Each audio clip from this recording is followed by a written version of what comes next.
Okay, तो आज हम क्या पढ़ने जा रहे हैं? बायोकेमिस्ट्री का। बायोकेम जो हमारी यूनिट 1 है, यूनिट 1 में पार्ट डी डील करने जा रहे हैं। पार्ट डी का नेम क्या है? Principle of biophysical chemistry. ये जो प्रिंसिपल ऑफ बायोफिजिकल केमिस्ट्री, इसका फर्स्ट टॉपिक जो है ना वो पीएच है। बट पीएच होता किसका? किसी ना किसी सोल्यूशन का होता है। ठीक है, तो इसलिए पीएच को डील करने से पहले हमें क्या पता होना चाहिए? सॉल्यूशंस के बारे में। ओके, तो हमारा जो सॉल्यूशंस है, सॉल्यूशन कैसे बनता है? सॉल्यूशन बनता है सोल्यूट के और सॉल्वेंट के मिक्सचर से। सॉल्वेंट क्या होता है? सॉल्वेंट वो होता है जो ज़्यादा अमाउंट में प्रेजेंट होगा। ठीक है, और सोल्यूट जो उसमें डलता है, मतलब जो कम अमाउंट में होता है। सॉल्वेंट की अमाउंट हमेशा ज़्यादा होती है, सोल्यूट की कम होती है। ठीक है, उसके बाद जब सोल्यूशन है ना, सोल्यूशन को हम कैसे मेजर कर सकते हैं? 3 टाइप के सोल्यूशन हमें मिलते हैं, molar solution, molal solution, dilution. फ़र्क क्या है इन सब में? इन सब में ये फ़र्क है कि जो मोलाल होता है ना, मोलैलिटी, वो वेट बाय वेट के रेशियो में होता है। मतलब उसमें जो सोल्यूट डलने वाला है वो भी ग्राम में, और जो सॉल्वेंट डलने वाला है वो भी ग्राम में होगा। ठीक है, उसके बाद जो मोलार होता है, मतलब मोलैरिटी। ठीक है, मोलैरिटी, मोलैरिटी क्या होता है? वेट बाय वॉल्यूम का सोल्यूशन होता है। वेट बाय वॉल्यूम मतलब जो सोल्यूट है उसमें वो भी ग्राम में, और जो सॉल्वेंट है वेट बाय वॉल्यूम। तो जो सोल्यूट है वो तो ग्राम में है, और जो सॉल्वेंट है वो एमएल में होगा। वेट कैसे मेजर करेंगे हम यहाँ पे? वेट जो है वो हमारा ग्राम, और जो वॉल्यूम है वो किस में आ जाएगी? एमएल में। ये वाला सोल्यूशन हो गया। उसके अलावा है, एक मिनट, उसके अलावा है हमारा डाइल्यूशंस। डाइल्यूशंस क्या होता है? Volume by volume. सोल्यूट भी एमएल में है और सॉल्वेंट भी एमएल में है। ठीक है, ये हो गया सोल्यूशन के बारे में। अब हमें ना कुछ यूनिट्स पता होनी चाहिए। ये है वो यूनिट्स, इसके बारे में हमें पता ही होना चाहिए। ठीक है, इसमें क्या है? अगर हम वेट केजी में रखते हैं तो हमारा वॉल्यूम किस में हो जाएगा? लीटर में। अगर हम वेट को इसमें रखते हैं ग्राम्स में, तो वॉल्यूम आ जाएगा मिलीलीटर में। इसके साथ ये लगेंगी। अगर हमारा जो ये है वेट वो है एमजी में, तो हमारा जो वॉल्यूम है वो हो जाएगा माइक्रोलीटर में। और अगर हमारा वेट ही है माइक्रोग्राम में, तो हमारा वॉल्यूम हो जाएगा नैनोलीटर में। ठीक है, अब इसके बारे में देख लेते हैं। सबसे पहले जो हमें पता है वो लेके चल लेते हैं। ये वाला तो सबको ही पता होगा, किलो वाला। ठीक है, ये वाला 10⁻⁴ पॉजिटिव में 3 है। ठीक है, ये वाला पॉजिटिव में 3 है, तो ये क्या होगा? ये किलो है। अब किलो को कैसे देखना है? देखो, किलो होता है पॉजिटिव साइड में, तो नेगेटिव साइड में अगर -3 है तो वो हो जाएगा मिली। 6 को क्या बोलते हैं? माइक्रो। 9 को क्या बोलते हैं? नैनो। 12 को क्या बोलते हैं? पिको। ठीक है, उसके अलावा क्या पता होना चाहिए? अगर ये पॉजिटिव साइड में 6 है तो वो माइक्रो की जगह उल्टा है, उसका क्या होगा? दूसरा पॉजिटिव वाला मेगा, तो मेगा भी पता चल जाएगा। 9 को यहाँ पे तो नैनो कहते हैं। ठीक है, माइनस में। यहाँ पे 9 को क्या बोलेंगे? गीगा। और जो हमारा 12 है, 12 को यहाँ पे कहते हैं पिको। ये तो सबको ही पता होगा, लेकिन पॉजिटिव में टेरा बोलते हैं। ठीक है, टेरा क्या होता है? ट्रिलियन, और गीगा क्या होता है? बिलियन। ये चीज़ पता चल गई। उसके बाद हम देखते हैं टाइप्स ऑफ सॉल्यूशन। हमने ये देखे थे ना ऊपर, जो हमने देखे थे क्या? हाँ, ये वाले इतने टाइप के सॉल्यूशन हम बना सकते हैं। तो उसके अलावा क्या क्या है हमारे पास? उसके अलावा हमारे पास परसेंट सॉल्यूशन है, पीपीएम सॉल्यूशन है, पीपीबी भी सॉल्यूशन है, ये सारे हैं। ठीक है, अब हम इसको एक एक करके देखते हैं। सबसे पहले सबसे आसान है परसेंट सॉल्यूशन। परसेंट सॉल्यूशन में हमें क्या पता होना चाहिए? देखो, नाम ही बता रहा है परसेंट। परसेंट का मतलब क्या है? जो भी सॉल्यूशन है ना उसकी फाइनल वॉल्यूम कितनी होने वाली है? 100 ml। ठीक है, उसकी फाइनल वॉल्यूम क्या होने वाली है? 100 ml। परसेंट का मतलब ये होता है। ठीक है, तो सोल्यूट्स के कितने पार्ट है किसमें? 100 ml में, ये पता लगाना होता है। तो मतलब सोल्यूट तो किसमें आने वाला है? ग्राम में। ठीक है, तो इसमें जो मेन चीज़ याद रखनी है ना, एक सेकंड में इसको सारा हटा देती हूँ। इसमें जो मेन चीज़ याद रखनी है वो है हमारा ये वाली लाइन, एक्स ग्राम इन 100 ml। कोई भी क्वेश्चन परसेंट से आ जाए ना, तो उसमें 100 ml में जो भी गिवन होएगा ना, लाइक 2% है, तो दैट मीन्स ये जो एक्स है ना, इतने ही ग्राम प्रेजेंट है 100 ml में। ठीक है, उसके बाद है हमारा, जैसे पहला ये क्वेश्चन है 2% ग्लूकोज, इसका मतलब क्या हो गया? 2 ग्राम है 100 ml में। 10% सक्रोज, इसका मतलब है 10 ग्राम है 100 ml में। लेकिन उसने आगे क्वेश्चन क्या पुट करा है?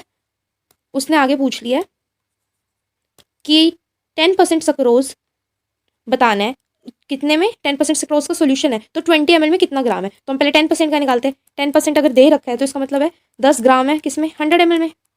ठीक है, तो 100 ml में तो हुआ 10 ग्राम। 1 ml में कितना हो जाएगा? 10/100 इंटू में 1/10। ठीक है, और साथ में क्या पूछा उसने? 20 में कितना होगा, तो मल्टीप्लाई कर दो 20। ठीक है, ये से ये गया 2 ग्राम, सिर्फ 2 ग्राम होगा हमारा। ठीक है, ये हो गया। ये वाला समझ आ गया ना कैलकुलेशन? ये दोबारा करूँ एक बार, दोबारा बताऊँ? रुको एक सेकेंड। क्वेश्चन में बोला गया था कि जो 10 है ना, 10% का सक्रोज का सोल्यूशन है। इसका मतलब क्या होता है, 10% का मतलब है 10 ग्राम प्रेजेंट है 100 ml। सक्रोज सोल्यूशन में जो है ना वो 100 ml में 10 ग्राम है। तो अगर 100 ml में 10 ग्राम है तो 1 ml में कितना होने वाला है, 10/100 इंटू में 1, दैट इज़ 1/10। इतने पार्ट्स आने वाले हैं। लेकिन अगर उसने 20 पूछा क्वेश्चन में, 20 ग्राम में कितने होंगे, तो 20 में कितना हो जाएगा, 1/10 इंटू में 20, दैट इज़ 2 ग्राम। ठीक है, तो हर 20 ml में 2 ग्राम होने वाला है। उसके बाद अगला क्वेश्चन है हमारा, ये क्वेश्चन दे रखा है, डेंसिटी दे रखी है इथेनॉल की। ठीक है, कितनी, 0.8। उसके बाद beer and beer contain 5% ethanol, volume by volume दे रखा है। सबसे पहले तो यही मेन चीज़ है, हमें डेंसिटी गिवन है किसकी, इथेनॉल की, ये, और हमें 5% इथेनॉल बता रखा है, weight by volume by volume. ठीक है, ये है। तो इसको कैसे सॉल्व करेंगे, वॉल्यूम बाय वॉल्यूम मिल रखा है ना हमें। सबसे पहले तो यहाँ पे देख लो, वॉल्यूम बाय वॉल्यूम करा हमने, 5 ml इन 100 ml, क्योंकि 5% लिखा है इसने। ठीक है, 5% लिखा है, तो इसका मतलब 5 ml इंटू 100 ml रख दिया हमने। उसका डेंसिटी क्या होती है, डेंसिटी का फॉर्मूला होता है ना मास अपॉन में वॉल्यूम, तो वही हमने यहाँ पुट करा। तो मास कैसे निकल जाएगा, डेंसिटी गिवन है। इसको मैं इधर सॉल्व करती हूँ। देखो डेंसिटी क्या होती है, मास अपॉन में वॉल्यूम होता है। ठीक है, तो मुझे मास मिल जाएगा अगर मैं डी और वी को देख लूँ, तो डी इंटू में V is equal to mass, ये आना चाहिए मेरे पास। ठीक है, अब ये अगर आ रहा है तो डेंसिटी कितनी है, पहले मुझे डेंसिटी पता होनी चाहिए। डेंसिटी गिवन है 0.8, तो 0.8 रख दिया मैंने यहाँ पे, 0.8 इंटू में वॉल्यूम कितना आ रहा है मेरा, वॉल्यूम मेरा आ रहा है 5। इथेनॉल की बियर में से 5 ही ml है ना, बियर कंटेन 5% इथेनॉल, 100 में से 5 ml किसका है, हमारे इथेनॉल का है। ठीक है, तो मैंने इसको मल्टीप्लाई करा तो क्या आ जाएगा, ये आ जाएगा 4 ग्राम। इसको देख लेते हैं, मैं यहाँ पे दिखा देती हूँ। 0.8, ये पॉइंट हटाया तो मैंने यहाँ 10 आ गया, इंटू में क्या था 5 ml। ठीक है, 2 4 ग्राम आ गया। ठीक है, ये चीज़ हो गई। उसके बाद अगला क्वेश्चन है हमारा पीपीएम के ऊपर। अगला टॉपिक है, ये सारी अभी हमने किसकी बात करी, ये सारी मैंने बात करी थी परसेंट सोल्यूशन के बारे में। ठीक है, अब अगला क्या पढ़ते हैं हम, पीपीएम सोल्यूशन। पीपीएम सोल्यूशन के बारे में देखते हैं अब। पीपीएम सोल्यूशन को कैसे याद रखना है, ये डाइल्यूशन सोल्यूशन में आ रहा है। ठीक है, हमने कितना क्या पढ़ा था, मोलैरिटी, मोलैलिटी, और अगले टाइप के क्या होते हैं, डाइल्यूशन। तो हम डाइल्यूशन सोल्यूशन की बात कर रहे हैं इसमें, इस थर्ड वाले की। ठीक है, डाइल्यूशन सोल्यूशन में क्या होगा, पार्ट्स ऑफ सोल्यूट। तो पीपीएम सोल्यूशन में हमें क्या पता होना चाहिए, पीपीएम सोल्यूशन की मैं बात कर रही हूँ, डाइल्यूशन सोल्यूशन का केस है ये। Parts of solute in million parts of solution, ये जो सोल्यूशन है इसके हर मिलियन पार्ट, जैसे इमेजिन इतने इतने करके मिलियन पार्ट्स बना दे, इस मिलियन पार्ट्स में कितना हमारा सोल्यूट प्रेजेंट है, ये बताना है इसमें। ठीक है, तो इसमें हमें क्या पता होना चाहिए, इसमें ये वाला फॉर्मूला लगता है। 1 mg की बात करें, अगर किसी क्वेश्चन में गिवन है ना कि इतने पार्ट्स 10 पार्ट्स पर मिलियन मिला हुआ है, पीपीएम मिला हुआ है। ठीक है, तो उसका मीनिंग क्या है, ये जो 10 है ना ये mg की बात कर रहे हैं। जैसे 10% में हमें पता था ये 10 ग्राम की बात कर रहा है। ठीक है, किसमें, 100 ml में, लेकिन यहाँ पीपीएम है तो ये लीटर दिखाया है, तो ये है 1000 ml में। ठीक है, ये पता होना चाहिए। तो 1 mg लीटर में होता है, इसका यही केस पता होना चाहिए। अगर mg तो ऐसे लिखे, लीटर को हम और कैसे लिख सकते हैं, 1000 ml, और कैसे लिख सकते हैं, माइक्रो लगा लिया हमने अगर इधर, तो ये इतना हो जाएगा। ठीक है, मिलियन में आ जाएगा। और अगर वैसे भी इसको ऐसे लिखते हैं ना, मिलियन में यही होता है, -6 होता है, ये इसको 6 होता है, इसको ऐसे भी लिख सकते हैं और इसको ऐसे भी लिख सकते हैं। ठीक है, ये मिलियन हो गया और ये माइनस हो गया। ठीक है, तो 1 लीटर आ गया ना, अरे यार इसको ऐसे ऐसे ऐसे, ये 10⁻6 हो गया, और इधर मैंने अगर माइक्रो लगा लिया तो ये भी 10⁻⁻6 हो गया। ये कट गया ना, ये 1 आ गया, यहाँ पे लीटर लगा हुआ था, माइक्रो एल था ना, तो ये 1 लीटर ही आ गया फिर से घूम के, ये वही है। ठीक है, लेकिन मेन क्या है इसमें, मेन ये चीज़ है 1 mg 1 L के बराबर है। उसके बाद अगला अभी क्वेश्चन देखते हैं हम, इसमें क्या गिवन है, 10 ppm, 10 ppm मतलब 10 mg ग्लूकोज के, मतलब 1 लीटर में, तो 10 mg 1 लीटर में, ये तो वही चीज़ है। अगला क्वेश्चन मिला है 200 ml ऑफ 500 ppm। पहले हम 500 ppm को सॉल्व करेंगे। 500 ppm मतलब 500 mg किसमें है, 100 ml में, और 100 ml में अगर 500 mg है तो 1 ml में ये हो जाएगा 500/1000, और 200 हमें पूछा गया क्वेश्चन में। ठीक है, अगर 200 हमें पूछा गया तो 200 से मल्टीप्लाई कर देंगे और ये आ गया हमारा आंसर 100 mg। उसके बाद है अगला टॉपिक है इसमें पीपीबी सोल्यूशन। पीपीबी सोल्यूशन में हमें क्या पता होना चाहिए, पार्ट्स पर बिलियन, वो मिलियन था, ये बिलियन है, ये मैं हटा देती हूँ। ठीक है, ये वेरी वेरी डाइल्यूट सॉल्यूशन है, सबसे पहली बात इसकी। Parts of solute in 1 billion part of solution, वहाँ पे 1 मिलियन पार्ट था। तो इसके लिए जो फॉर्मूला आएगा वो आएगा हमारा 1 माइक्रोग्राम, इसमें 1 लीटर में प्रेजेंट है, वहाँ भी लीटर है यहाँ भी लीटर, बस 10% सोल्यूशन में 100 ml था, बाकी सब जगह 1000 ml या फिर 1 लीटर है। ठीक है, ये लिख सकते हैं, इस 1 लीटर को ऐसे भी लिख सकते हैं, वही 10⁻6 और 10⁻⁻6 भी लिख सकते हैं। ठीक है, और ये नैनो में भी ला सकते हैं इसको, ये यहाँ तक जा सकता है। उसके बाद एक क्वेश्चन देख लेते हैं। अगर किसी ने बोल दिया 10 ppb ग्लूकोज का, ppb बोला है बिलियन, तो इसका मतलब क्या हो गया 10, यहाँ पे आ जाएगा माइक्रो जी, क्यों, क्योंकि यहाँ पे ये दिया हुआ है ऑलरेडी। माइक्रो जी किस में हो जाएगा 1000 ml या 1 लीटर में। ठीक है, ये भी हो गया। उसके बाद आता है हमारा अगला mole concept. Mole concept easy है। मोल कंसेप्ट में हमें 3 फॉर्मूले देखने हैं पहले, ये 3। ये एन जो फॉर्मूला ये किसका है, मोल के बारे में है ये। एक पीवी इक्वल टू एनआरटी अगर आइडियल गैस कंडीशन है। ठीक है, क्या है आइडियल गैस कंडीशन अगर है तो। उसके बाद वेट बाय वॉल्यूम, अगर हमें कोई वेट गिवन कर रखा है तो हम वेट बाय मॉलिकुलर वेट लगाएंगे। अगर हमें कोई नंबर गिवन कर रखा है तो हम नंबर बाय एवोगैड्रो नंबर लगाएंगे फॉर्मूला। और अगर हमें कोई वॉल्यूम गिवन है तो हम वॉल्यूम बाय 2.4 वाला फॉर्मूला लगाएंगे। ठीक है, ये कुछ फॉर्मूला मोल में ऐसे मोल निकालना है। अब मोल के बारे में देख लेते हैं। तो फॉर्मूले हो गए, यूनिट ऑफ मोल क्या है, यूनिट ऑफ काउंटिंग, किसी चीज़ को काउंट करना है ना तो उसे मोल कहते हैं। और काउंट क्या करना होता है, केमिस्ट्री पढ़े बायोकेमिस्ट्री, उसमें हम एटम या मॉलिक्यूल काउंट करेंगे। तो एटम या मॉलिक्यूल को काउंट करने के लिए जो यूनिट है उसको बोला गया मोल। ठीक है, एक मोल में इतने क्या होते हैं हमारे मॉलिक्यूल्स होते हैं। तो एक मोल में, इसको मैं सिंप्लीफाई रख दूँ, 6 कर दूँ, डॉट हटा दूँ तो 10⁻23 मॉलिक्यूल। ठीक है, तो एक मोल में इतने 1 2 3 4 5 6 7 8 9 10 11 12 13 14 इतने, ये कितने हैं 10⁻23 इतने होते हैं। ठीक है, उसके बाद अगर इसको सिंपली तरीके से समझते हैं, अगर किसी ने बोला है कि उसके पास 100 रुपीज़ है, तो अगर हम पूछे उसको मोल में बताओ कितना है, तो हमें पता है 1 मोल बराबर है इसके 6 × 10⁻23 रुपीज़ के। ठीक है, उसने कितना बोला है हमें, इतने रुपीज़। अगर मुझे 1000 रुपीज़ का निकालना हो तो मैं इधर क्या कर दूंगी, 1/6 इंटू में 1000, वही करूँगी ना, 1/6 इंटू में 1000। तो ये आ जाएगा मेरा कुछ इस तरीके से, 1/6, ये 3 0 से 3 ये चला गया तो ये 20 रह गया और ये आ गया आंसर। ठीक है, उसके बाद एक और एग्जाम्पल लेके चलते हैं, जैसे कि बैक्टीरिया। बैक्टीरिया में क्या है, एक सिंगल क्रोमोजोम होता है। अब इस सिंगल क्रोमोजोम का हमें क्या निकालना है, मोल निकालने हैं।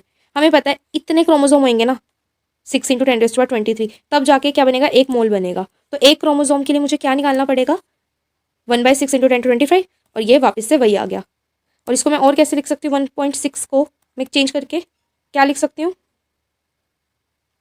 अरे 0.06 आएगा ना, 1 सॉरी वही आएगा, एक सेकेंड। अगर ये 0 यहाँ चली जाए तो ये भी वापस से वही हो जाएगा। ठीक है, और अगला क्या है क्वेश्चन इसमें, 120 के बारे में। 120 करोड़ इंडिविजुअल में मोल्स निकालने हैं हमें। ठीक है, हमें पता है 120 करोड़ को पहले सिंप्लीफाई करो, करोड़ के लिए 10⁻7 लगा, तो इस ये 0 भी इधर चली गई तो ये 8 हो गया। इतने इंडिविजुअल्स का हमें निकालना है। हमें पता है इतने इंडिविजुअल पे एक मोल बन रहा था, तो एक पे इतना बनेगा और 12 इसके साथ मल्टीप्लाई कर देंगे तो कुछ इतना बनेगा। ये 12 ऊपर आ गया और ये 6 नीचे है, पहले 8 और 23 आपस में माइनस होंगे, 15 बचे और ये 2 बचा। ठीक है, ठीक है, आगे चलते हैं। उसके बाद है मोलैरिटी। मोलैरिटी में क्या है, अगला टॉपिक है हमारा मोलैरिटी। मोलैरिटी को कैसे डिनोट करते हैं, कैपिटल एम से करते हैं। ये सबसे इंटरेस्टिंग है। मोलैरिटी हमें क्या बताता है, नंबर ऑफ मॉलिक्यूल्स बताता है, कितने मॉलिक्यूल प्रेजेंट है किसमें, सॉल्यूशन में। किसके मॉलिक्यूल, अभी तक हम सोल्यूट की बात कर रहे हैं हर जगह, चाहे वो पी बी ओ, चाहे वो पी एम ओ। ठीक है, अब हर जगह हम सोल्यूट की बात कर रहे हैं, सोल्यूशन में कितना है। यहाँ पे भी हम मॉलिक्यूल्स मतलब सोल्यूट की ही बात कर रहे हैं, पर मॉलिक्यूल्स को कैसे काउंट करते हैं, मोल्स में। एक सेकेंड, यहाँ पे भी वही मॉलिक्यूल्स की बात कर रहे हैं हम। ये मॉलिक्यूल्स जो है उसको मेजर करने के लिए मोल है, पर किसके, सोल्यूट की ही बात हो रही है, किसमें, सोल्यूशन में बात हो रही है। ठीक है, तो 1 मोलार सोल्यूशन क्या होएगा, 1 मोल ऑफ सोल्यूट, क्योंकि हमें मॉलिक्यूल्स के नंबर काउंट करने हैं लेकिन सोल्यूट के करने हैं, और काउंट करने के लिए मोल यूनिट होती है, तो हमने यहाँ पे मोल लगा दी, इसलिए हमने इससे पहले मोल पढ़ा था। ठीक है, तो अगर 1 मोलार की बात करें तो 1 मोल ऑफ सोल्यूट होगा 1000 ml में। फिर से वही बात, बस क्या फ़र्क आ रहा है, जब पी एम लिया था तो उसमें आ रहा था कितना, mg, कितने में, 1000 ml। जब पी बी लिया था तब उसमें आ रहा था माइक्रोग्राम, कितने में, 1000 ml में। जब मोलैरिटी लिया सॉल्यूशन में तो उसमें आ रहा है मोल ग्राम्स, कितने में, 1000 ml में। तो वही चीज़ है, बस ये डाइल्यूशन का केस आता है, ये डाइल्यूशन, बाकी ये मोलैरिटी खुद का अलग था। मोलैरिटी अभी हम आगे पढ़ेंगे। ठीक है, यही था। अब आगे चलते हैं। मोलैरिटी को अगर देखें, मोलैरिटी का फॉर्मूला क्या है, मोल अपॉन में लीटर, यही पढ़ा है ना अभी तक हमने, mole upon litre, number of moles of solute in 100 ml of solution. और एक ये इंपॉर्टेंट चीज़ है, इसको याद रखना, मोलैरिटी हमेशा ग्राम मोलिकुलर वेट लेते हैं, क्योंकि मोल निकालने के लिए मैं क्या लूँगी, given weight upon molecular weight, given weight जब कुछ होगा नहीं तो 1, और मॉलिकुलर वेट कितना होता है 180, और गिवन वेट भी हम उतना ही मान के चलते हैं, तो ये 1 आ जाता है अपने आप। अभी वो पता चलेगा कैसे, अगर जैसे क्वेश्चन में मेंशन है वन मोलैरिटी ग्लूकोज, तो इसका मीनिंग क्या हुआ, एक मोल है ग्लूकोज का फाइनल वॉल्यूम ऑफ 100 ml में, और एक मोल कितना होता है, इतने के बराबर, ठीक है, इतने के बराबर होता है एक मोल। उसके बाद अगर हम हाइड्रोजन आइटम की बात करें, हाइड्रोजन आइटम का वो क्या है, वेट 1 ग्राम है, ठीक है, ये 1 मोल है हाइड्रोजन का ही, और इसमें इतने एटम्स प्रेजेंट है। तो अगर मैं इसका मॉलिकुलर वेट देखना जाऊंगी, जो कि डाल्टन में, जो कि एक रिलेटिव यूनिट है, क्योंकि इसको मेजर नहीं कर सकते, बट ग्राम पर मोल एक एब्सोल्यूट यूनिट है, क्योंकि ग्राम मेजर हुआ जा सकता है। तो 1 ग्राम अपॉन में मोल, 1 ग्राम में कितने मोल है, अब यहाँ पे ही देखा हमने, 1 ग्राम में इतने मोल है, 6 × 10⁻23, और मोल कितना होता है, वो भी इतना होता है, तो इसको कट करके 1 ही आ जाएगा। तो ये भी आगे पता चलेगा ये क्या चीज़ थी, आगे देखते हैं पहले हम। इमेजिन हमें यहाँ पे ऑक्सीजन एटम दिया है, ऑक्सीजन का कितना होता है 16 ग्राम होता है, तो ये भी 1 मोल के बराबर है, और यहाँ पे 1 ही लिखा है ना, अगर 1 m लिखा है ना तो वो एक ही बात है, मॉलिक्यूलर वेट 16 है। ग्लूकोज की बात करें अगर हम, ग्लूकोज का 180 होता है, तो 180 में भी एक ही मोल है। अगर ये पूरे मॉलिक्यूल की बात करें, इसमें ये नहीं है कि हाइड्रोजन में 1 ग्राम है तो इसका मोल कम हो जाएंगे, ये 1 मोल है, हाइड्रोजन के अकॉर्डिंग ये 1 मोल है। सेम ऐसे ग्लूकोज की बात करूँ मैं, तो ग्लूकोज का भी 180 ग्राम वाला चीज़ भी 1 मोल ही है, अगर ये 2 मॉलिक्यूल हुए तब ये 2 मोल्स हो जाएंगे, ठीक है। इसमें आई मेन चीज़, number of moles of substance check करने हैं, तो वो उसके मोलिकुलर वेट ही निकलने वाला है। अब पता चल गया कि यहाँ पे मैंने क्यों बोला था, मतलब अगर मेरा जो फॉर्मूला है ना मोलैरिटी का फॉर्मूला क्या होता है, मोल्स अपॉन में वॉल्यूम लीटर में, तो अगर मुझे यहाँ पे मोल्स रखने हैं कि मैं यहाँ क्या मोल रखूँ, तो मुझे यहाँ पे क्या रखना है, इसका मॉलिकुलर वेट, ठीक है। तो इसलिए ये वाला फॉर्मूला याद रखना है, 1 मोल ऑफ सब्सटेंस या कुछ भी is equal to molecular weight आने वाला है, ठीक है। मोलैरिटी के बारे में पता चल गया। तो अभी तक हमने क्या क्या देख लिया, अभी हमने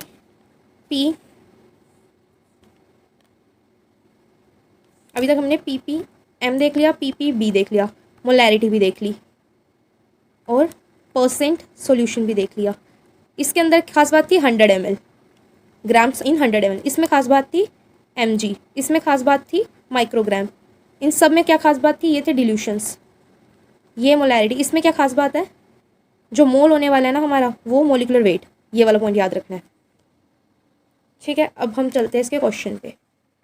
अगर क्वेश्चन है, देखो ये वाला, कि 0.1 मोलैरिटी और 0.5 मोलैरिटी में से कौन ज़्यादा बड़ा है, वो तो हमें दिख रहा है ना 0.1 0.5, और टर्म्स दोनों की सेम है, तो हम नंबर के अकॉर्डिंग कहेंगे तो ग्लाइसिन हमारा ज़्यादा है। अगले क्वेश्चन में लिखा है ग्लूकोज और एनालिन, ये गिवन है, इसका ये, इसका भी मैंने 1 मोल लिया, इसका भी मैंने 1 मोल लिया, ये 180 ग्राम्स है और ये 89 ग्राम्स है, ग्राम्स अलग है, मोल मैंने सेम लिया है। मोलैरिटी पूछा है मुझसे, मोलैरिटी क्या लिखूंगी मैं, नंबर ऑफ मोल कितना है, इसका भी 1 अपॉन में वॉल्यूम जो रहेगा, और इसका एनालिन का क्या, इसका भी 1 मोल है, तो नंबर ऑफ मॉलिक्यूल्स तो बराबर है, 1 मोलैरिटी क्या आ जाएगी, इसकी 1 आ जाएगी। अगला यहाँ पे केस है 1 ग्राम प्रोलीन है और 0.9 ग्राम ग्लाइसिन है, मुझे ग्राम्स गिवन है, ठीक है। Now we have to calculate molarity, अब मुझे क्या निकालना है, मॉलिक्यूलर वेट, मुझे अब पहले से ही दे दिया, क्योंकि प्रोलीन है ना जो हमारा, प्रोलीन का ये जो 1 ग्राम दे रखा है ये मास नहीं होता, अगर इसका हमें मॉलिक्यूलर वेट दिया जाता तो मैं डायरेक्ट लगा देती, बट अब हमें कैलकुलेट करना पड़ेगा, ठीक है, ये चीज़ थी। अगर मोलाल क्या होता है, मोलाल तब आते हैं, मोलाल के सोल्यूशन, मोलैलिटी है ये जिसको स्मॉल एम से डिनोट करते हैं, मोलैलिटी कब आती है, जब हमारा क्या हो, वेट बाय वेट हो, ठीक है, सॉल्यूशन, इसको तो छोड़ो, अब आगे देखो, इसमें अगला मेन क्या चीज़ है, हमें क्या मिला हुआ है, 1 m ग्लूकोज, 1 ही लिखा है आगे, तो 1 m में कितना होएगा, 180 ग्राम। NaOH का फॉर्मूला क्या है 40, तो 40 ग्राम, यहाँ पे 1 नहीं है, यहाँ पे 0.1 है, तो फ़र्क क्या है, ग्लूकोज का तो पता है 180, ठीक है, 180 में मल्टीप्लाई कर दो 0.1, मोलैरिटी ये बता रखा है ना, तो आ जाएगा ये 18, ठीक है। यहाँ पे ग्लूकोज है, ग्लूकोज का तो हमें पता है 180, लेकिन ये जो ये दे रखा है ना मिली, इसको हम ऐसे लिखेंगे और मल्टीप्लाई करते हैं, हमारा ये आ जाएगा, ठीक है, ये वाला आंसर। उसके बाद अगला है 0.5 ग्लूकोज, ग्लूकोज का पता है हमें क्या होता है 180, 0.5 मल्टीप्लाई कर देंगे तो 90 ग्राम आ जाएगा, 0.5 की मोलैरिटी में कितना प्रेजेंट होने वाला है, 90 ग्राम। उसके बाद है हमारा एक क्वेश्चन मिला है, इसको ऐसे देखते हैं, क्वेश्चन क्या है, prepare 100 ml of 0.1 m glucose, question ये है हमारा, इसकी बात कर रही हूँ, ये वाला क्वेश्चन की, ठीक है। इसमें क्या बोल रखा है, यहाँ पे देखो इसका सोल्यूशन, 0.1 m ग्लूकोज हमें मिला हुआ है, ये प्रेजेंट है क्वेश्चन में, ठीक है। तो इसको कैसे लिखूंगी मैं, 180 ग्लूकोज का मास इंटू में 0.1, या इसको 1/10 लिख लो, ये कटा 18 आ गया, पता चल गया 18 है, ठीक है। 18 किसके लिए निकली है? 1000 के लिए निकली है। मोलैरिटी 1000 में होती है ना, पढ़ा था। लेकिन इसने पूछा क्या हमसे? इसने पूछा है 100 ml, 100 ml में। तो 1000 में कितनी है मेरी? 18। तो 100 में कितनी हो जाएगी? 18 अपॉन में 1000 इंटू में 100। 2 0 से 2 0 गई, 18/10 आ गया। तो आंसर क्या आया? 1.8। ठीक है, ये इसका आंसर है, सॉल्यूशन है, सॉरी। इसको देख लेना, ठीक है। उसके बाद है अगला क्वेश्चन। इसमें क्या है? क्वेश्चन है हमारा ये रहा, इस क्वेश्चन को देखो। इसमें क्या बोल रखा है? 1 mm ETDA दे रखा है, 1 mm का EDTA दे रखा है। कितना वेट बता रखा है? 300, 300 ले लिया। मिली लगा रखा है तो 10 की -3 भी ले ली, ठीक है। इसका मतलब क्या है? यहाँ पे 3 0 है, 2 0 से ये गई, 1 बच गई, 3/10, ठीक है। 3/10 है कितने में? 1000 ml में। तो 10 ml में कितना निकल जाएगा? क्योंकि पूछो क्वेश्चन में क्या है हमारे को? 10 ml पूछा हुआ है। तो 10 ml में होगा 3/10 इंटू में 1000, ओ सॉरी, अपॉन में 1000 इंटू में 10, 10 के बारे में बताना ना। तो क्या हुआ? ये 2 से ये 2 कट गया। 3/10 कैसे आ रहा है? एक सेकंड रुकना, मैंने क्या गड़बड़ कर दिया? क्या था? 300 था ना। 300 into 10⁻³ that is 300 mg present है कितने में? 300 mg है 1000 ml में, ठीक है। यही बनाइए। अगर मैं mg लगा रही तो मैं ये हटा सकती हूँ, m लगा दिया मैंने। तो 300 है 1000 में, ये दिख रही है हमें। तो उसने पूछा 10 में कितना होगा? सेम 1000 में 300 है, 10 में 300, y में 1000 इंटू में 10, ठीक है। ये से ये गई, ये से ये गई। अब आ गया 3। क्या आया? लेकिन mg आया। अगर मुझे इसको लिखना हो तो 10⁻³ ही लिखूंगी मैं वापस, वो सही था जो मैं पहले कर रही थी, ठीक है। ये इतने ग्राम प्रेजेंट है कितने में? इतने ग्राम प्रेजेंट है कितने में? प्रेजेंट है 10 ml में। यही था इसका। अगला क्या? 2% के बारे में। 2% ग्लूकोज मिला हुआ है हमें और वट मोलैरिटी बतानी है। 2% का मतलब होता है 2 ग्राम में 100 ml में। अगर 100 में 2 है तो मुझे 1000 में देखना है, मोलैरिटी 1000 में होती है। 2/100 इंटू में 1000, ये आ जाएगा 20, ठीक है। 2 0 से 2 गई और ये मल्टीप्लाई हुआ, आ गया 20 आंसर। तो 20 तो प्रेजेंट है, मोलैरिटी आ गया हमारे पास। अब बात किसकी चल रही है? ग्लूकोज की। 180 में 1 मोलैरिटी होती है, 1 ग्राम में इतनी होगी। तो 20 ग्राम्स में कितनी होने वाली है? 2/18, 1/9 इतनी होने वाली है, ठीक है। अगला क्वेश्चन, 2 mg/ml सोल्यूशन है एंजाइम का, उसका वेट ये है, इसकी मोलैरिटी निकालनी है हमें। सबसे पहले तो गिवन क्या है? ये मॉलिक्यूलर वेट गिवन है उस एंजाइम का कितना? 10 किलो डाल्टन। किलो डाल्टन को खोल के ये रखा, ठीक है, किलो को, और ये हो गया टोटल 10 का 4, 3 और 10 कितना हो गया? 10 का 4। इतने ग्राम प्रेजेंट है इतनी मोलैरिटी में, एक मोलैरिटी में इतने ग्राम प्रेजेंट होते हैं। क्वेश्चन में क्या पूछा है? 2 mg का पूछा है, 2 mg का पूछा है, इतने ग्राम प्रेजेंट है। एक सेकेंड, इतने किलो था ना ये? हाँ ठीक है, इतने ग्राम है 1 इसमें। अब यहाँ 2 mg की बात करते हैं। 2 mg 1 ml में है, ये मेंशन है क्वेश्चन के थ्रू हमें, ठीक है। तो 2, मुझे 1 ml की जगह 1000 ml लगाया तो मैं यहाँ भी 1000 से मल्टीप्लाई कर दूँ तो ये 2000 mg हो जाएगा। तो 2 ग्राम मुझको दिख रहा है 1000 के ml में, ठीक है, ये वाला। तो ये भी दिख गया मुझे, 2 ग्राम में तो 1000 है। तो 2 में कितना आ रहा है मुझे? यहाँ से ले लूँगी मैं, इतने में इतना है, मल्टीप्लाई करेंगे 2 × 4 आ जाएगा और टोटल कितना आ जाएगा हमारा? ये आंसर है। अब इसको इतनी तरीक़ों से लिख सकते हैं, देख लेना, ठीक है। ओके, तो नेक्स्ट क्वेश्चन क्या है? नेक्स्ट क्वेश्चन है हमें कितना दे रखा है? 1 ml सोल्यूशन में बताना है अल्कोहल डिहाइड्रोजनेज जिसका मॉलिक्यूलर वेट इतना है, ये बताना है। इसके पास 1 mg क्या है? एंजाइम है, और मोलैरिटी कितना है? ठीक है, समझ गई मैं। वो बोल रहा है इस सॉल्यूशन में 1 ml के सॉल्यूशन में कितना है हमारा? 1 mg एंजाइम प्रेजेंट है, तो इसकी मोलैरिटी कितनी है? सबसे पहले मैं यहाँ देख लेती हूँ। 1 mg में, हाँ 1 mg प्रेजेंट है क्वेश्चन के अकॉर्डिंग 1 ml में, ठीक है। 1 mg प्रेजेंट है 1 ml में। तो अगर मैं 1 ml की जगह मुझे 1000 ml को चेक करना हो, क्योंकि मोलैरिटी 1000 पे बेस्ड होती है, तो 1000 mg इन 1000 ml, 1000 mg को मैं 1 ग्राम लिख सकती हूँ, सेम ऊपर वाले क्वेश्चन की तरह। तो इतना प्रेजेंट है इसमें। अल्कोहल डिहाइड्रोजनेज का हमारे को मॉलिक्यूलर वेट दे रखा है 20 किलो डाल्टन। 20 किलो डाल्टन को खोलेंगे ऐसे और 2 10⁻4 हो जाएगा। ठीक है, इतना ग्राम में इससे बनती है इतनी एक मोलैरिटी। क्वेश्चन में क्या पूछा है, 1 ग्राम के लिए मुझे, तो 1 ग्राम मैं मल्टीप्लाई कर दूंगी यहाँ पे। 1 ग्राम में कितना आ जाएगा, 1/2.5, 10⁻+4 था, ऊपर जाके -4 हो जाएगा, इतनी मोलैरिटी आ गई। अब इसको मैं और कैसे लिख सकती हूँ, 0.5 का 0.5 लिख दिया मैंने, और ये जो 4 है इसको मैंने ऐसे स्प्लिट कर दिया 1 और 3 में। ठीक है, प्लस हो जाता है क्योंकि मल्टीप्लाई का साइन है ना बीच में। एक मिनट, यहाँ देखो, ये जो मल्टीप्लाई का साइन है ये पावर को ऐड कराएगा, तो ये 4 हो जाएगी पावर। तो इसकी जगह अगर मैं ये 10⁻⁻1 इसको यहाँ ले जाऊँ तो 0.05 आ जाएगा। ठीक है, और इसकी जगह मैं m लिख दूँ और मोलैरिटी का मोलैरिटी। ठीक है, डन। अगला क्वेश्चन, अब तो वो आ गया नॉर्मल सॉल्यूशंस। ओके, थर्ड है हमारे पास कैटेगरी किसकी, नॉर्मल सॉल्यूशंस की। नॉर्मल सॉल्यूशन किसके लिए होते हैं, मेनली एसिड बेस या उसके सॉल्ट्स के लिए होते हैं। और सॉल्ट्स किसमें आएंगे, पोटेशियम के आएंगे या Mg के आएंगे। ठीक है, इसमें हम क्या देखते हैं, जैसे हमने मोलैरिटी में क्या चेक करा था, ग्राम इक्वलेंट चेक करा था। ठीक है, ग्राम इक्वलेंट। यहाँ पे हम क्या देखेंगे, इक्वलेंट वेट नॉर्मेलिटी के केस में।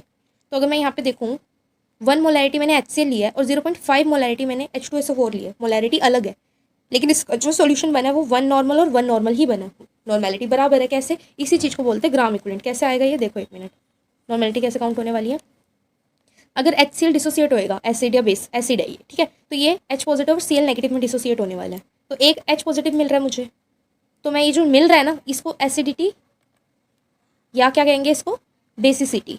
ठीक है, ये बोलते हैं इसको, ये जो डोनेट में आ रहा है। जब वो एसिड है ना तो एसिड के केस में उसको बोलेंगे बेसिसिटी, और जब वो बेस है तो उसके केस में उसको क्या बोलेंगे, एसिडिटी। ठीक है, तो इसने एसिड ने क्या दिया हमें, 1 का बेसिसिटी दिया, बेसिसिटी दिया 1 इंटू, तो जो बेसिसिटी हम मोलैरिटी में मल्टीप्लाई करेंगे तो वो 1 ही आ रहा है। ठीक है, नॉर्मेलिटी निकल गई हमारी। एन का मतलब बेसिसिटी मल्टीप्लाई बाय जो गिवन मोलैरिटी है, और वो आ जाएगी हमारी नॉर्मेलिटी। ठीक है, यहाँ पे हमारा H2SO4 है ना, वो H2 में मतलब 2 मोलिक्यूल H के निकलते हैं और SO4 का 1, तो ये 2 आ गया। अगर मैं 2 को 0.5 से मल्टीप्लाई करूँ तो वो भी 1 आ रहा है, तो नॉर्मेलिटी ऐसे बराबर हुई। इस चीज़ को क्या बोलते हैं, ग्राम इक्विवेलेंट वेट। ये जो ग्राम इक्विवेलेंट किसको बोलेंगे, ये जो 1 दे रहा है और ये 2 दे रहा है, इसलिए मोलैरिटी मैंने ये रखी है ताकि दोनों को मिला के 1 नॉर्मेलिटी ही आए। ठीक है,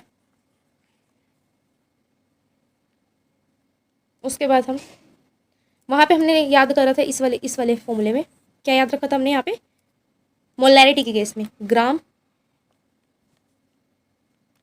मॉलिक्यूलर वेट ये रखा था, लेकिन नॉर्मेलिटी के केस में मैं क्या बोल रही हूँ, ग्राम इक्वलेंट वेट। ठीक है, सेम वही 1000 ml, इधर भी सेम है। तो इक्वलेंट वेट कैसे निकालते हैं, वहाँ पे कैसे निकल रहा था, मोल अपॉन में वॉल्यूम, और मोल क्या मिलता है, गिवन वेट अपॉन में मॉलिक्यूलर वेट। लेकिन यहाँ पे ग्राम इक्वलेंट वेट कैसे निकलता है, मॉलिक्यूलर वेट अपॉन में एसिडिटी और बेसिसिटी। इस एसिडिटी और बेसिसिटी की जगह वैलेंस भी आ सकता है, वैलेंसी भी आ सकती है अलग अलग केसेस में। ठीक है, वो इतना कुछ ज़्यादा वैसे क्वेश्चन आते नहीं है।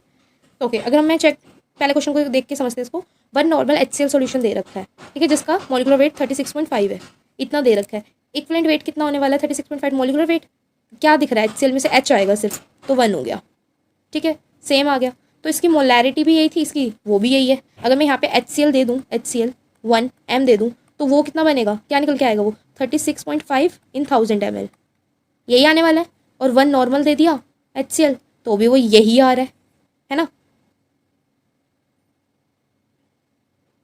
तो भी वो 36.5 ही आ रहा है। तो ये दोनों क्या है, नॉर्मेलिटी और मोलैरिटी HCl के केस में क्या है, बराबर है। उसके बाद हम चलते हैं H2SO4 के केस पे। H2SO4 में ऐसा क्या हो रहा है, देखो 1 नॉर्मल 1 नॉर्मल H2SO4 गिवन है हमें, ठीक है, जिसका मॉलिक्यूलर वेट भी गिवन है 98। 1 नॉर्मल है, लेकिन H2 कितने दे रहा है, 2 मॉलिक्यूल दे रहा है, तो 98 बाई में 2 लग जाएगा। ठीक है, जिसका आ गया 49। तो अगर मैं नॉर्मेलिटी लिखूँ तो 1 नॉर्मल में कितना आ रहा है मेरा वेट, 49। ठीक है, ये भी सही है। लेकिन अगर इसी की जगह क्या होता, इसकी जगह अगर ये लिखा होता है यहाँ पे 1 m H2SO4, ठीक है, तो मैं इसको कैसे निकालती, यहाँ पे आ जाता मॉलिक्यूलर वेट, इसकी जगह मॉलिक्यूलर वेट आ जाता है, इसकी जगह मॉलिक्यूलर वेट कितना आता है 9, और ये हट जाता 98 आता, और आंसर क्या होता है 98। तो 1 m में कितना है 98। तो नॉर्मेलिटी और मोलैरिटी में क्या फ़र्क है, ये इसका हाफ है ना, मोलैरिटी का हाफ है ये नॉर्मेलिटी। तो अगर मुझे इन दोनों को बराबर करना है तो मैं कैसे लिखूँगी इसका, 1 n HCl is equal to 0.5 m H2SO4। ठीक है, ये लिखूंगे मैं यहाँ पे भी। उसके बाद आते हैं हमारे ये कुछ टर्म्स। अगर मुझे सिंपल मोलैरिटी से क्या निकालना है, नॉर्मेलिटी, तो मैं एन को मल्टीप्लाई कर दूंगी मोलैरिटी के साथ और आ जाएगी मेरी molarity. Normality is equal to N into molarity, और जो मेरा एन है वो क्या है, या तो वो एसिडिटी है या वो बेसिसिटी है। ठीक है, ये लिखा हुआ है यहाँ पे सारा, ये देख लेना। अब कुछ कुछ नॉर्मल चीज़ें जिसका हमें पता है कि HCl की 1 होती है, H2SO4 की 2 होती है, H3PO4 की 3 होती है, और 1 नॉर्मल HCl 1 नॉर्मल H2SO4 दोनों इक्वलेंट है। मोलैरिटी लेकिन कैसी आएगी इसकी, 1 m HCl है इज इक्वल टू 0.5 H2SO4 है। ठीक है, उसके बाद इसके देख लेते हैं। अब ये रिकैप चल रहा है। परसेंट सॉल्यूशन ग्राम में था 100 ml में, PPM सॉल्यूशन mg में था 100 ml 1000 ml में, PPB सॉल्यूशन माइक्रोग्राम में था 1000 ml में, मोलार सॉल्यूशन ग्राम में था, मोल्स थे यहाँ पे, और 1000 ml में आगे ना molecular weight. Normal solution grams में तो था लेकिन किस में था, इक्वलेंट वेट, आगे ना यहाँ पे 1000 ml में। ये सारे सॉल्यूशन अभी तक जो पढ़े वो कैसे थे, वेट बाय वॉल्यूम चल रहा था। अब वेट बाय वॉल्यूम की ना एक लिमिटेशन होती है, और वो लिमिटेशन क्या है कि जो वॉल्यूम है ना वो चेंज होती रहती है। कैसे, टेम्परेचर के साथ और प्रेशर के बदलने के साथ हमारी वॉल्यूम भी चेंज हो जाती है। ठीक है, अब हम देख रहे हैं मोलार सॉल्यूशन। सब मोलाल जो कैसा सॉल्यूशन है, वो कैसा सॉल्यूशन है, वेट बाय वेट सॉल्यूशन है। ठीक है, इसमें अगर वेट बाय वेट है वो अभी मोलाल में ही पता चल गया, तो इसमें कोई चेंज नहीं आना हमारा, चेंज इन प्रेशर और चेंज इन टेम्परेचर के साथ। और इसका फॉर्मूला क्या है, ग्राम प्रेजेंट होंगे, मोलिकुलर वेट की बात हो रही है, मतलब मोलैरिटी जैसे, बस फर्क है 1000 ग्राम ऑफ वाटर है ना कि 1000 ग्राम ऑफ और 1000 ml है, बस यही है। इसको मोलार कहते हैं, इतना ही फर्क है। अगर 1 मोलार ग्लूकोज किसी ने पूछ लिया तो 180 ग्लूकोज है 1000 ग्राम ऑफ वाटर में, यही है। उसके बाद आता है अगला टॉपिक, डाइल्यूशन ऑफ सॉल्यूशन। ये भी इजी सा है। इमेजिन जब हम लैब में जाते हैं कुछ तो हमें ऑलरेडी प्रिपेयर सॉल्यूशन मिलते हैं, वो जो बहुत सारे अमाउंट में होते हैं उसको हम बोलते हैं स्टॉक सॉल्यूशन। ठीक है, स्टॉक सॉल्यूशन जैसे हमें दिख गया 1 ml 1 मोलैरिटी ग्लूकोज का स्टॉक सॉल्यूशन बना हुआ है, और जो हमें यूज़ करना होता है उस सॉल्यूशन को हम क्या बोलते हैं, जो सॉल्यूशन हमें यूज़, एक सेकेंड, जो सॉल्यूशन हमें यूज़ करना होता है ना उसको हम बोलते हैं वर्किंग सॉल्यूशन। इसके लिए एक ही फॉर्मूला है डिल्यूशंस के लिए, टॉपिक डिल्यूशन चल रहा है ना हमारा, डिल्यूशन के लिए C1V1 is equal to C2V2, यही फॉर्मूला है। C1 क्या है, जो ये वाला है ना ये हमारा स्टॉक के बारे में बता रहा है। ठीक है, और जो ये वाला ये हमारा वर्किंग के बारे में बता रहा है। ठीक है, वर्किंग सॉल्यूशन। तो C1V1 स्टॉक का कंसंट्रेशन और वॉल्यूम है, C2V2 किसका है, वर्किंग का कंसंट्रेशन और वॉल्यूम है। एक चीज़ ध्यान रखने की है, यूनिट C1 C2 और V1 V2 की हमेशा सेम रहनी चाहिए फॉर्मूला सॉल्व करते हुए। ठीक है, अगला आप क्वेश्चन देख लेते हैं। क्वेश्चन है 10 ml ऑफ 2m, मतलब 2 मिली मोलैरिटी ग्लूकोज की बात हो रही है यहाँ पे। 2 मिली मोलैरिटी का मतलब है 2 इंटू 10⁻³ का मोलैरिटी, तो हमें गिवन है क्वेश्चन के अकॉर्डिंग। और क्वेश्चन क्या पूछ रखा है, फ्रॉम स्टॉक सॉल्यूशन, ये बनाना है हमें कितने की, 1 मोलैरिटी दे रखा है स्टॉक सॉल्यूशन का, तो ये स्टॉक का है और ये वर्किंग का है। ठीक है, तो स्टॉक में लगाया 1m, और V1 हमें गिवन नहीं है तो V1 का V1 ही रहने दो, छोड़ दो इसको। उसके अलावा इतना हमें गिवन है मोलैरिटी ग्लूकोज की कितने में, वर्किंग के लिए, और ये 10 ml भी गिवन है, लगा दिया फॉर्म, V1 आ गया हमारे पास ये करके। ठीक है, उसके बाद V1 जो आया है ना वो ये आया, इमेजिन ये आया, इमेजिन का यही आएगा सॉल्व करके। तो ये V1 यही नहीं है, ये बता रहे हैं कि ये जो स्टॉक है ना, इस स्टॉक में से इतना सा 0.02 ml निकालो, ये निकाला हमने पिपेट से, इतना में आ रहा है ये 0. और इसको जब मिलाओगे अगले में 0.02 ml इसको डालो और साथ में डाइल्यूट कर दो, कहाँ तक, सॉल्यूशन किसका बनाना था, गिवन क्या था सॉल्यूशन 10 ml। ठीक है, 10 ml बनाना था, हमारे पास पार्ट्स कितने हैं, पार्ट्स है हमारे पास 0.02, तो इसको 10 ml बनाने के लिए हम क्या करेंगे, 9, यहाँ आएगा एक मिनट, 9.98, अगर हम इसमें प्लस करते तो क्या आ जाएगा 0.02 9.98, ये आ गया ना हमारे पास 10, तो ये पूरा 10 ml मिला। तो ये ऐसे बनाना है अभी। ठीक है, ये क्वेश्चन बहुत इंपॉर्टेंट था, एक बार इसको दोबारा देखो, मैं इसको हटाती हूँ दोबारा से। देखो ये फॉर्मूला था हमारा, इस फॉर्मूले से मैंने वॉल्यूम तो निकाली, जो वॉल्यूम आई है ना मेरे पास वो 0.02 आई है, ये तो वो वॉल्यूम है, मुझे इस स्टॉक के कंटेनर में से इतना मैं पिपेट के थ्रू निकाल लूँ। ठीक है, ये निकाला, अब ये मेरा दूसरा है, यहाँ पे मुझे पता है मैंने क्या बोला था 2 ml बनाना था, किस कंसनट्रेशन का, 2 mm इस कंसनट्रेशन का, उसके लिए मैंने वॉल्यूम निकाल ली, ये वाली जो आई है ये मैंने इसके अंदर डाली। ठीक है, ये स्टॉक है हमारा, ये वर्किंग है, इसमें डाली, अब 2.2 ml इसमें आ गई, मुझे और कितनी डालनी है, मुझे तो 10 ml चाहिए था ना, 10 ml में ये कितना कम है, 9.980 तो कम है, तो ये डाइल्यूट हो जाएगा इतना, और ये फिर इस कंसंट्रेशन का दिखेगा। ठीक है, अगला देखते हैं अब हम, जब हमें वर्किंग बनाना है ना तब तो हमें वॉल्यूम आगे ऐड करनी है। आगे क्या गिवन है, इतना ETD गिवन है स्टॉक का, प्रिपेयर करना है 100 ml, मतलब यहाँ पे 99 समथिंग आएगा जो भी आने वाला है, वो देख लेंगे हम क्या निकल रहा है। और इस सॉल्यूशन का प्रिपेयर करना है इतने का इतना। ये वाला फॉर्मूला लगाया हमने, इसको मैं जूम कर लेती हूँ, ठीक है। C1 क्या गिवन है, कंसंट्रेशन है हमारे पास, इसको हम कैसे लिख सकते हैं, 1 × 10⁻³ मोलैरिटी ETDA की स्टॉक सॉल्यूशन में लिख दी मैंने, रख दी। वॉल्यूम मुझे पता नहीं है तो नहीं, हटा दी उसको, एक्स रख दिया। कंसंट्रेशन अगली क्या गिवन है, ये बनाना है, तो 25 × माइक्रो का -6 ये लिख दूंगी, और ये आ गई हमारी मोलैरिटी, रख दी मैंने ये, वो भी यहाँ पे C2 में। उसके बाद वॉल्यूम कितनी दे रखी है वो तो दिख रहा है हमें, 100 ml दे रखी है, तो 100 ml को मैंने यहाँ रख दिया, ठीक है। उसके बाद एक्स निकल जाएगा मेरा, मतलब वॉल्यूम निकल जाएगी। वॉल्यूम इसको सॉल्व करके आ गई ये 2.5 ml। कैसे सॉल्व करा वो भी देख लेते हैं यार। 25 इधर रखा, -3 और -6 इंटू में एक्स था ना, ये नीचे चला जाएगा इसके, ये इधर आ गया। लो 1 मिनट में ये हटा देती हूँ ताकि क्लियर दिख जाए है क्या। ये इसके नीचे जाए, ये वाली वैल्यू इधर नीचे चली जाएगी, तो एक्स की वैल्यू आ जाएगी हमारे पास, आ गई। ये कट हो जाएगा आपस में, 2.5 इंटू में ml, ये बच गया। 2.5 में ऐसा क्या प्लस करें, 97.5 प्लस करेंगे तो क्या आ जाएगा हमारे पास, वैल्यू आ जाएगी, है ना।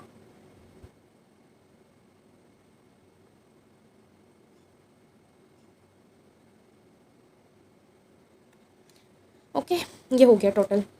ये वही चीज़ है कि मतलब इस स्टॉक में से मेरे को 2.5 ml लेना था, और इस वर्किंग सॉल्यूशन में मुझे क्या डालना है, 2.5 तो डालना है, साथ में और कितना डाइल्यूशन डालूँ, 97.5 डालती हूँ तो पूरा बन जाएगा। इसको प्लस करके कितना आ रहा होगा मेरा, 100 ml, क्योंकि मुझे 100 ml ही बनाना था, ठीक है। अगला क्वेश्चन ये देखो एक बार, ऐसे हुआ ये। उसके बाद है हमारा ये, क्या गिवन है, 0.1 m ग्लूकोज गिवन है स्टॉक का, ठीक है, जिसकी वॉल्यूम भी गिवन है, ठीक है। उसको हमने हीट करा है, was kept on a hot plate, उसको हीट करा जब तक उसकी वॉल्यूम डिक्लाइन होकर 50 ml नहीं होगी है। वॉल्यूम कम हो गई है तो कंसनट्रेशन तो बढ़ जाएगी ना, हाफ हो गई है वॉल्यूम, है ना। 100 से, ये तो वैसे ना ऑलरेडी दिख रहा है, 100 से वॉल्यूम 50 हो गई तो मोलैरिटी डबल हो जाएगी ना। 100 ml में ये तो वैसे भी निकल जाएगा, 0.1 m थी, तो उसने पूछा 50 ml में कितना होएगा, तो 0.1 अपॉन में 100 इंटू में 50, मल्टीप्लाई माइनस करो, 5 5 5 2 10, तो 50 ml में कितना आने वाला है। मोलैरिटी निकालनी है, ml निकालना है हमें, मोलैरिटी निकालनी है, उल्टा होएगा ये। 0.1 मोलैरिटी है हमारी 100 ml में, और 0.1 100 में है, तो कितनी 50 में होने वाली है, कितनी,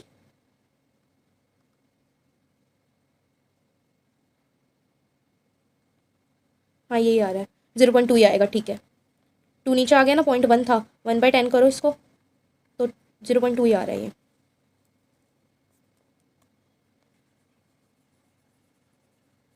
ठीक है। ये तो नॉर्मल सा था, एलिमेंट्री सा। इसको ऐसे भी देख लो, C1 V1 C2 V2, इसको ऐसे ही करना है यार, वो शायद थोड़ा सा गलत हो गया, ऊपर नीचे चला गया। 0.1 100 ml स्टॉक का है, 100, ओके, स्टॉक का 100 है, और ये 0.2 आ जाएगा फिर, ठीक है। वैल्यूज पुट करनी है फॉर्मूले में बस।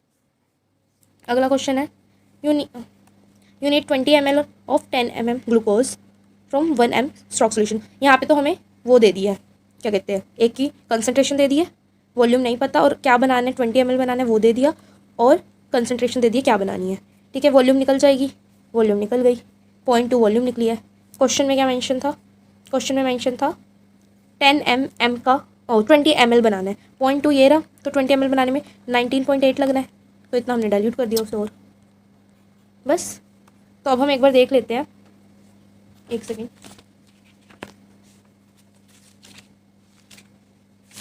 सॉल्यूशन का चैप्टर था ना हमारा,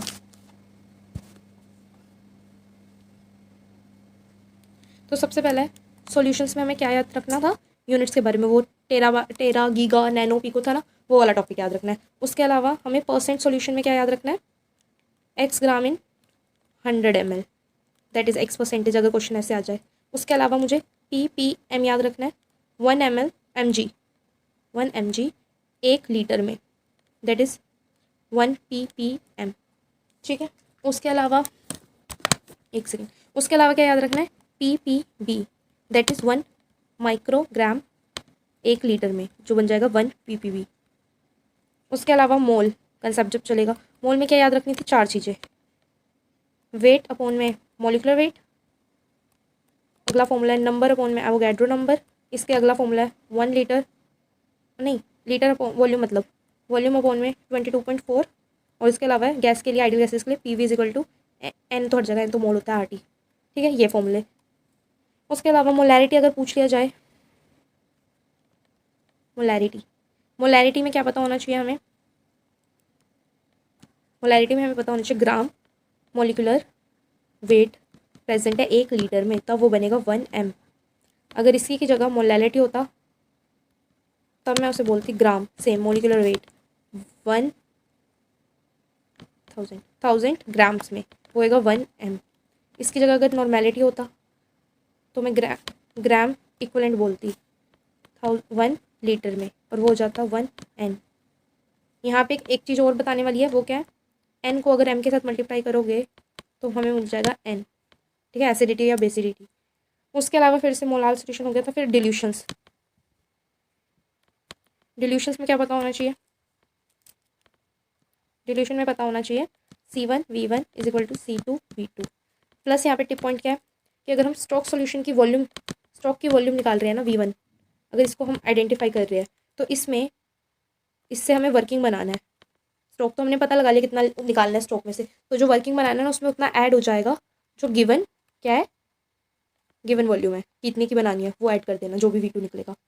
ठीक है, इसके अलावा हमें और क्या चीज़ पता होनी चाहिए?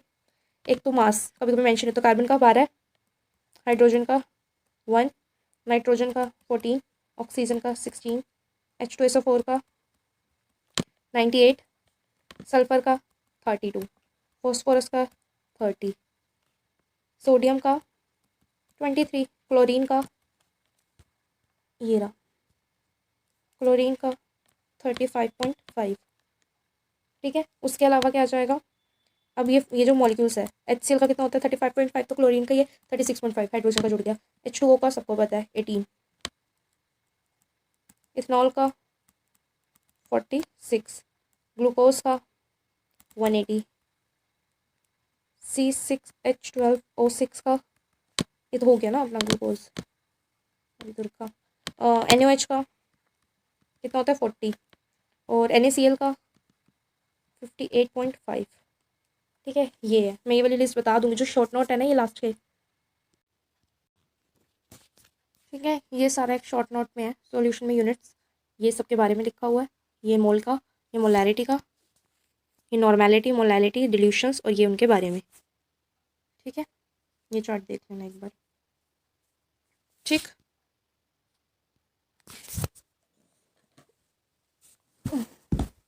ये भी हो गया।